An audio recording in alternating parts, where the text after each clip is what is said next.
नमस्कार दोस्तों, आपका स्वागत है हमारे YouTube चैनल में। आज हम पढ़ने जा रहे हैं वर्णमाला।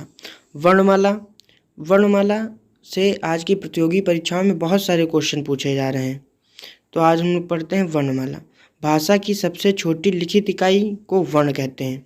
तो परीक्षा में आपसे पूछता है भाषा की सबसे छोटी लिखित इकाई कौन सी होती है, तो आप डायरेक्ट बता सकते हैं वर्ण होती है। अगर आपसे ये पूछता है कि भाषा की सबसे छोटी मौखिक इकाई कौन सी होती है, तो आप बता सकते हैं ध्वनि होती है। फिर आपसे पूछता है वर्णमाला में कुल कितने अक्षर होते हैं, तो आप बता सकते हैं 52 अक्षर होते हैं। फिर इसके बाद पूछता है वर्णमाला किसे कहते हैं, तो आप बता सकते हैं वर्णों के व्यवस्थित समूह को वर्णमाला कहते हैं। आइए हम जानते हैं स्वर कितने होते हैं। तो स्वर स्वर 11 होते हैं। कौन कौन से होते हैं आइए जानते हैं। छोटा होता है, बड़ा होता है, छोटी होता है, बड़ी होता है, छोटा ऊ होता है और बड़ा ऊ होता है और री होता है। ए आए ओ आओ होता है। फिर जानते हैं हम लोग स्वर के प्रकार कितने होते हैं। तो स्वर के प्रकार 3 होते हैं, ह्रस्व स्वर, दीर्घ स्वर और प्लुत स्वर।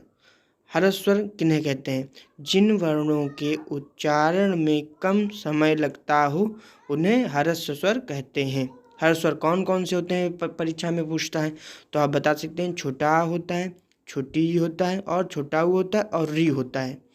फिर पूछता है दीर्घ स्वर किन्हें कहते हैं, तो दीर्घ स्वर जिन वर्णों के उच्चारण में स्वर ह्रस्व स्वर से ज़्यादा समय लगता है उन्हें दीर्घ स्वर कहते हैं। दीर्घ स्वर कौन कौन से होते हैं, तो आइए हम लोग जानते हैं दीर्घ स्वर कौन कौन से होते हैं। बड़ा होता है, बड़ी होता है और बड़ा ऊ होता है, ए होता है, आए होता है, ओ होता है, आओ होता है। और इसमें एक क्वेश्चन पूछ देता है कि दीर्घ स्वर में मूल स्वर कौन से होते हैं, तो आप बता सकते हैं बड़ा होता है, बड़ी होता है और बड़ा ऊ होता है। ठीक।